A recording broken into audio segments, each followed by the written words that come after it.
Son Xavier Simón, profesor da Universidade de Vigo e coordinador deste programa europeo que pretende desenvolver comunidades enerxéticas en Galicia, en Estonia e en outros lugares de Europa. Nestes 2 primeiros anos de traballo foron, sobre todo, iso de moito traballo, porque partíamos dunha situación dun coñecemento relativamente pequeno e hoxe somos, non quero dicir grandes expertos, pero sí uns bons coñecedores de como se poden desenvolver a unha escala local co control das comunidades locais iniciativas de transición enerxética controladas por estas, que sexan verdes, que sexan abertas, que sexan democráticas e que sexan ambiental, social e económicamente lucrativas, viables. Isto é unha gran noticia. O noso proxecto está aberto e está disponible para axudar a todas aquelas comunidades locais de toda Galicia para iniciar este proceso que só pode traer beneficios para as localidades. Nun futuro próximo, que ao mellor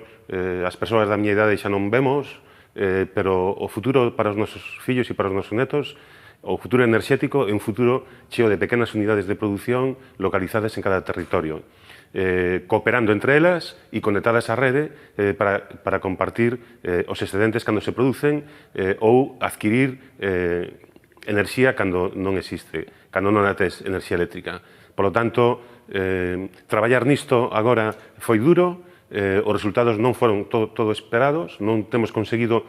o desenvolvemento de todas as iniciativas que esperábamos, pero as poucas que conseguimos, como que estamos avanzando de forma clara en 2 concellos da provincia da Coruña, que son Moeche e máis Vilasantar,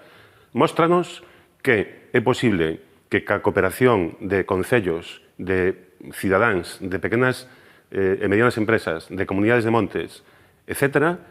pódense definir estrategias de produción e de consumo usando recursos naturais renováveis existentes localmente, como é a forza do sol, que chega todos os días ás nosas vilas, aos nosos tellados, ás nosas terras,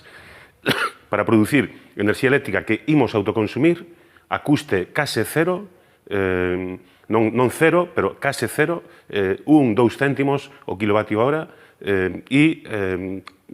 compartindo con terceiros os excedentes que imos obter. Por lo tanto, animamos a todo o mundo desde a Universidade de Vigo e desde o proxecto Easy for Rural a que nos chamen, a que se poñan en contacto con nós e nós gratuitamente iremos ali a analizar a situación específica de cada lugar e poderemos construir entre todos e todas un futuro enerxético distribuído, ambientalmente sostible e, sobre todo, xusto.